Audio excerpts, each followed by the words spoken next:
Há dias em que a sensação é de ter vivido dentro de um aplicativo.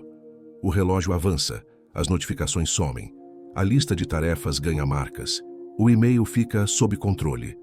No fim, sobra um cansaço que não é do corpo. É um cansaço de ter se mexido muito sem mudar de lugar.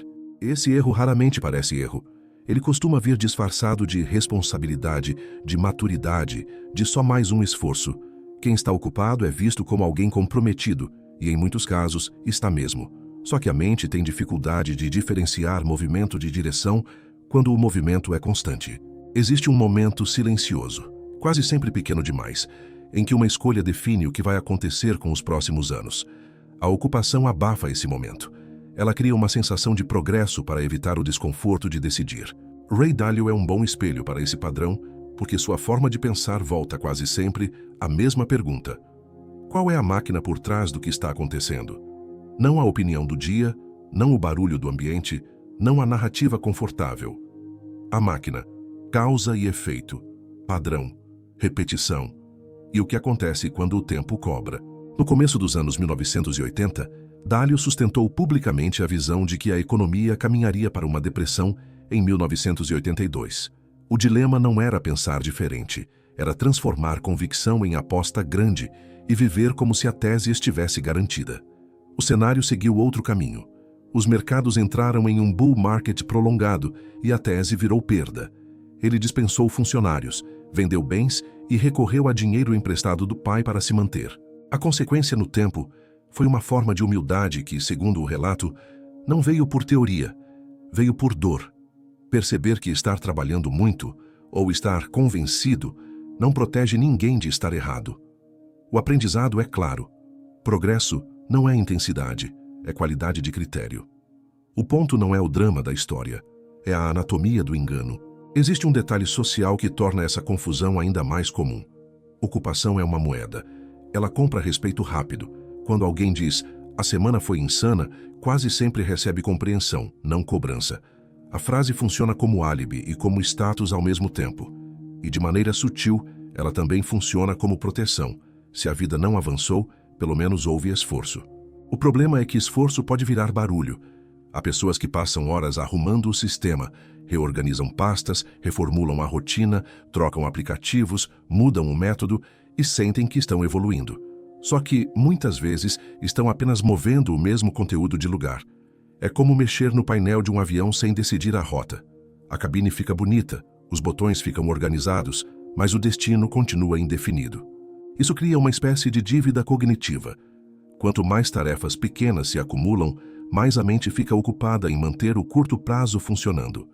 E quanto mais a mente se dedica ao curto prazo, menos energia sobra para decisões raras.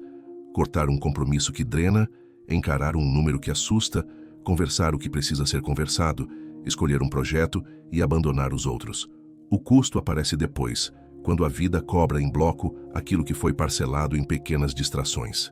O ocupado quase sempre acredita estar ganhando tempo. Na prática, muitas vezes está comprando alívio imediato e pagando com o tempo futuro. Paga com o tempo de não fazer a pergunta certa, de não testar uma hipótese, de não escolher uma direção. A ocupação vira um imposto invisível. Parece produtividade, mas rouba a parte mais rara do dia, que é a clareza. Isso aparece no dinheiro de um jeito quase cruel. Há meses em que a pessoa faz dezenas de coisas, organiza planilhas, compara taxas, troca um serviço por outro, aprende um termo novo, mexe em detalhes. E ainda assim, quando olha para trás, percebe que a renda não cresceu, a reserva não avançou. A dívida apenas trocou de formato. Em saúde é parecido. Muita otimização pequena, pouca mudança de hábito. Em carreira também, muito esforço, pouca alavanca. O que pouca gente percebe é que estar ocupado dá uma recompensa imediata. Ele diminui a ansiedade por alguns minutos. Ele dá sensação de valor. E, principalmente, ele evita o vazio. Só que o vazio é onde as perguntas importantes costumam aparecer. Há um tipo de pergunta que a mente evita porque ela exige renúncia. Se só uma coisa pudesse melhorar neste trimestre, qual seria?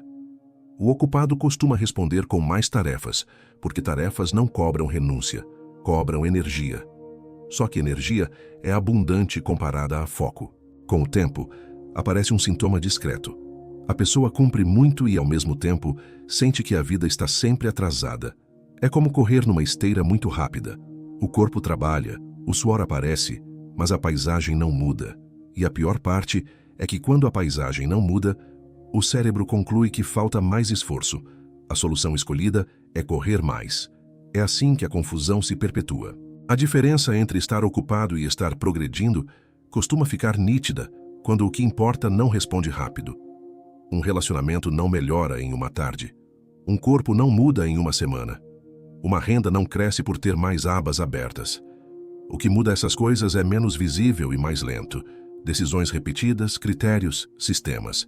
Ray Dalio construiu parte da reputação em cima de sistemas, para reduzir impulso e aumentar evidência. É uma forma elegante de reconhecer que, quando o barulho interno sobe, agir mais rápido pode ser a forma mais cara de errar. Dalio creditou à meditação transcendental um papel importante na forma como trabalha e decide.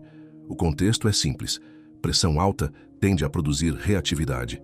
A mente quer responder, preencher espaços, resolver tudo agora. O dilema é escolher entre reagir para aliviar o desconforto ou criar espaço para ver melhor. Ele descreve a prática como um jeito de acalmar a mente e recuperar perspectiva. A consequência no tempo não é uma agenda mais cheia. É a capacidade de não ser arrastado pelo próprio estado interno. O aprendizado é quase ofensivo para a cultura da pressa.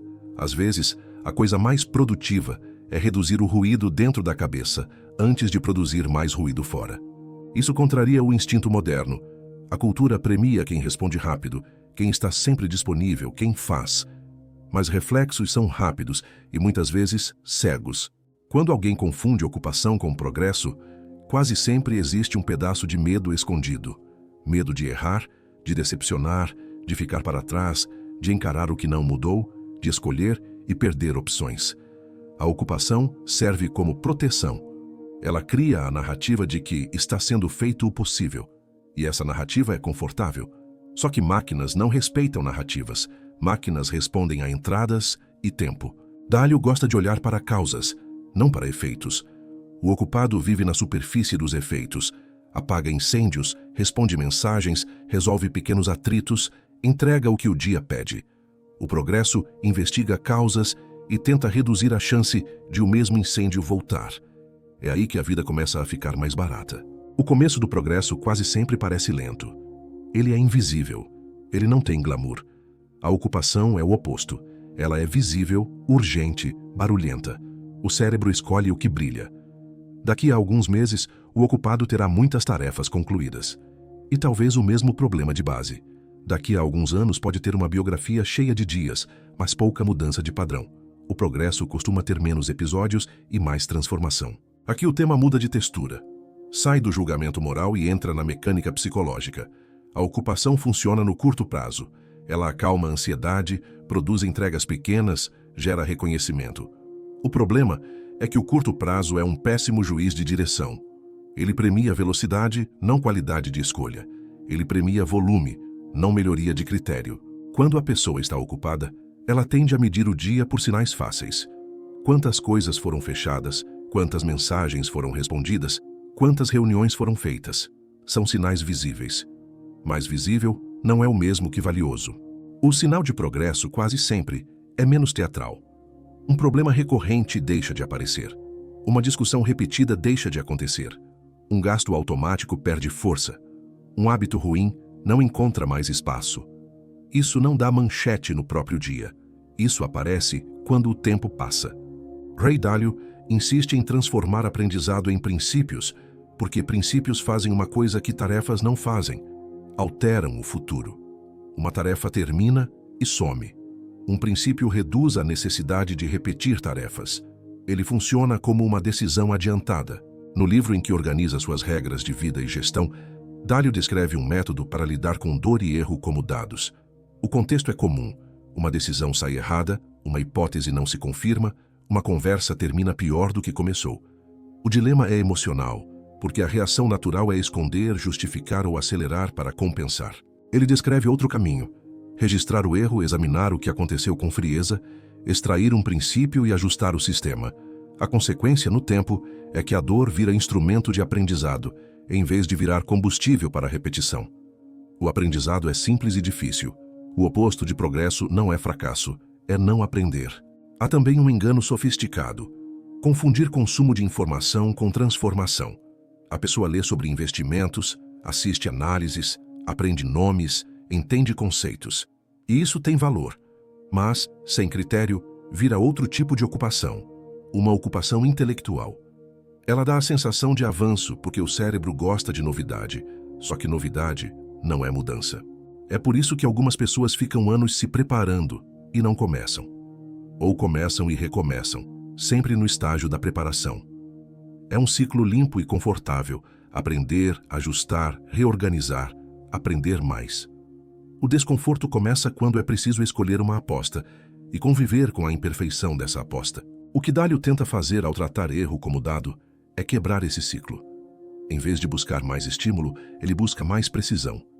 Em vez de acumular teoria, ele tenta acumular correção. A diferença parece pequena no dia a dia. No longo prazo, ela é enorme, porque correção vira direção. Esse ponto revela uma confusão antiga: acreditar que esforço é igual a resultado. O mundo real não funciona assim. Esforço é só uma entrada. Resultado depende da qualidade da entrada, do ambiente e do critério. É por isso que pessoas inteligentes podem trabalhar duro e ainda assim não avançar. Estão trabalhando duro no que não move a vida. O ocupadíssimo vive um paradoxo. Ele faz muito e por isso se sente autorizado a não encarar o essencial. Ele adia decisões raras, as que mudariam o jogo, como se o volume de tarefas fosse crédito acumulado. Mas o tempo não aceita essa moeda. Em algum ponto, a ocupação vira identidade. A pessoa sente culpa quando está calma. Precisa de urgência para funcionar. A tranquilidade vira suspeita. E quando isso acontece, progredir de verdade passa a doer, porque progredir exige cortar. Cortar parece perda no curto prazo. É por isso que a ocupação é sedutora. Ela mantém todas as portas abertas, e, ao manter todas as portas abertas, ela impede que alguém atravesse de verdade uma delas. Existe um exemplo institucional de como transformar atividade em aprendizado acumulado. Ao longo de décadas, Bridgewater manteve o hábito de publicar Daily Observations, um registro contínuo de como a equipe estava processando o mundo em tempo real. O dilema não é escrever por escrever, é usar a escrita como ferramenta de clareza e teste, separar hipótese de fato, conectar causa e efeito, explicitar o que ainda não se sabe. A consequência no tempo é compounding de entendimento. Cada texto vira uma camada a mais. Com o tempo, vira um arquivo vivo que mostra como o pensamento evolui, onde ele errou e como foi ajustado. O aprendizado é silencioso. Progresso é acumular clareza, não acumular tarefas. Até aqui a conversa parece sobre vida pessoal. A partir daqui, ela vira critério de longo prazo. O longo prazo não se impressiona com dias cheios. Ele observa padrões. Ele observa se os mesmos problemas voltam.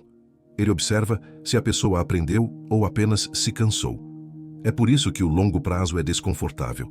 Ele não premia a pessoa por parecer ocupada. Ele só registra o que mudou de fato. Ray Dalio trabalha com ciclos e repetição histórica. Essa lente destrói a ilusão de que agora é sempre excepcional. A ocupação se alimenta justamente dessa sensação de excepcionalidade. Tudo parece urgente, tudo parece inédito, tudo parece não poder esperar. Quando alguém vive ocupado, ele tende a tratar cada problema como único.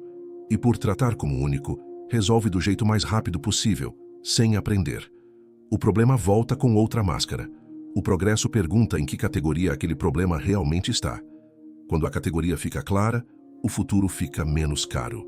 A obsessão de Dalio por máquinas aparece quando ele decide explicar a economia como um sistema simples, feito de transações repetidas e ciclos em um vídeo direto. O dilema é típico. Gastar tempo simplificando algo complexo parece improdutivo para quem está preso à urgência diária. Mas simplificar muda o tipo de decisão possível. A consequência no tempo é ter um modelo mental que substitui palpites por relações de causa e efeito. O aprendizado é um lembrete contra-intuitivo. Progredir, às vezes, é trocar complexidade por compreensão e aceitar que compreender leva tempo. Modelos mentais servem, no fundo, para reduzir custo de decisão. Quando um modelo é claro, a mente deixa de improvisar o tempo todo. Ela não precisa reagir a cada estímulo como se fosse um evento único. Ela reconhece a categoria, reconhece o padrão, reconhece a alavanca. Isso não torna a vida fácil, torna a vida menos aleatória. A ocupação é o oposto. Ela aumenta o custo de decisão, porque a mente fica fragmentada. Cada mensagem vira um mundo. Cada urgência pede um pedaço da atenção. E a atenção, quando é repartida demais, vira apenas presença física com ausência mental. É por isso que simplificar costuma parecer improdutivo. Simplificar é um investimento invisível. Ele não dá a recompensa imediata de resolvi mais uma coisa. Ele dá algo mais raro. Reduz o número de coisas que precisam ser resolvidas. A partir desse ponto, uma coisa fica evidente. O ocupado se move para aliviar o presente. O progresso se move para mudar o futuro. Só que mudar o futuro exige um tipo de paciência que o mundo moderno raramente treina. O mundo treina resposta rápida, treina indignação, treina comparação, treina atividade. Ele quase nunca treina revisão. E revisão é onde muita gente falha, porque revisão não dá dopamina imediata. Ela dá algo mais raro, coerência. Aqui o tema volta para a psicologia, mas com outra luz. A ocupação é uma anestesia, não no sentido moral, mas no sentido funcional. Ela reduz a dor de não ter certeza. Ela reduz a dor de escolher. Ela reduz a dor de olhar para um problema grande e admitir que ele não se resolve com pressa. Quando o ocupado percebe que não está progredindo, ele costuma aumentar a dose. Mais ferramentas, mais organização, mais otimização. A vida vira um estoque de técnicas para adiar a decisão real. E a decisão real costuma ser uma destas. Parar de fingir que tudo importa igual. Assumir um critério e aceitar as perdas que vêm com isso. Ao defender radical transparência e uma cultura em que as melhores ideias vencem, Dalio aponta para um dilema recorrente. Ambientes podem parecer eficientes enquanto caminham rápido na direção errada. Se as pessoas evitam discordar por política, a empresa fica ocupada e frágil. A proposta que ele descreve é criar mecanismos para que discordâncias sejam trazidas à superfície e avaliadas por evidência, inclusive usando ferramentas e dados para reduzir a tirania do ego. A consequência no tempo é reduzir o teatro e aumentar a qualidade de decisão mesmo quando isso é desconfortável. O aprendizado é duro. Progresso precisa de correção, e correção exige sistemas que corrijam o ego, não sistemas que o protejam. Há uma razão psicológica para a maioria das pessoas preferir ocupação a progresso. Progresso expõe. Ele expõe ignorância, expõe incoerência, expõe limites. A ocupação protege porque é uma cortina. Ela permite dizer, foi uma semana difícil, sem precisar dizer, eu não sei para onde estou indo. Em ambientes de alta performance, essa cortina ganha uma versão mais sofisticada. A reunião que substitui a decisão. O calendário cheio vira evidência de seriedade. Só que seriedade não é agenda lotada. Seriedade é aceitar que algumas conversas têm consequência. E consequência exige coragem para discordar e para ser contrariado. Quando Dalio fala de meritocracia de ideias e de pesar, opiniões por credibilidade, ele está mexendo em uma ferida comum. O ego não quer ser corrigido. O ego quer ser confirmado. E o ego, quando domina, cria duas saídas fáceis. Uma é a autoridade. Faça assim porque sempre foi assim. A outra é a atividade. Não dá tempo de discutir agora. O importante é executar. No curto prazo, essas saídas parecem eficientes. No longo prazo, elas custam caro porque impedem o ajuste fino. O progresso nasce exatamente do ajuste fino. Corrigir cedo, corrigir pequeno, corrigir com honestidade. Por isso, discordância bem feita é investimento. Ela dói no momento, mas economiza dor depois. O ocupado, por outro lado, tende a odiar discordância, porque discordância desacelera. E desacelerar ameaça a identidade do ocupado, que se alimenta de velocidade. Isso faz a pessoa preferir um erro rápido a uma verdade lenta. A relação com o tema é simples. Muitos ambientes confundem energia com progresso. Eles valorizam a pessoa que fala mais, que corre mais, que parece mais ocupada. E isso cria uma cultura em que a verdade vira ameaça e a aparência vira meta. O resultado é muito movimento, pouca correção. Em nível individual acontece o mesmo. A pessoa ocupada se acostuma a resolver o que é fácil e adiar o que é decisivo. O que é decisivo geralmente exige desconforto, porque implica admitir, aprender, mudar de padrão. É aqui que o longo prazo muda o critério de novo. Ele faz a pergunta que a ocupação evita. Ele pergunta quais são as consequências de segunda ordem, não o que acontece agora, mas o que esse hábito cria depois. Não o que essa decisão resolve hoje, mas que tipo de vida ela fabrica em 3 anos. É nessa camada que Ray Dalio gosta de ficar, porque ele trabalha com probabilidades e com repetição. E repetição, no longo prazo, é quase sempre compounding. Um exemplo claro desse critério é o trabalho de Dalio em organizar crises de dívida como padrões recorrentes. O contexto é um mundo que narra crises como surpresas únicas. O dilema é escolher entre acompanhar o noticiário e reagir, ou estudar mecanismos e aceitar a lentidão da compreensão. Ele organiza crises em arquétipos e constrói um template de como elas se desenrolam e como podem ser geridas. A consequência no tempo é ter um mapa mental que reduz surpresas e aumenta a qualidade da resposta quando o mundo muda. O aprendizado é a assinatura do progresso, trocar reação por compreensão. A partir daqui, a diferença entre ocupação e progresso fica concreta. O ocupado mede esforço. O progresso mede aprendizado acumulado e redução de erro recorrente. O ocupado se satisfaz com a sensação de dia cheio. O progresso se satisfaz quando um problema deixa de aparecer. Isso vale em finanças, em trabalho, em relações. Um investidor pode estar ocupado todo dia e ser apenas alguém que reage ao mercado. Uma pessoa pode estar ocupada o dia inteiro e ser apenas alguém que mantém uma estrutura que não cresce. Ocupação sem critério é vida reativa. Dalio insiste em sistemas porque sistemas criam continuidade. E continuidade é o ingrediente do compounding. Não tem glamour, tem repetição inteligente. Agora vem o último salto. Como sustentar essa diferença sem transformar a vida em discurso? Perceber que estava ocupado sem progredir pode produzir uma reação exagerada. Virar um puritano da produtividade, trocar uma compulsão por outra, transformar qualquer minuto calmo em culpa. Isso é só outro tipo de ocupação, com uma roupa melhor. Dalio, quando fala de cultura e princípios, volta sempre ao mesmo ponto. Mecanismos precisam funcionar quando a emoção está alta. Ou não são mecanismos, são frases bonitas. Quando ele insiste em escrever princípios e transformá-los em regras aplicáveis, a intenção é criar algo que sobreviva ao humor do dia. O dilema é perder a liberdade de agir por impulso ou ganhar a liberdade de não ser refém do impulso. A consequência no tempo é diminuir decisões repetidas e aumentar energia para decisões raras. O aprendizado é discreto.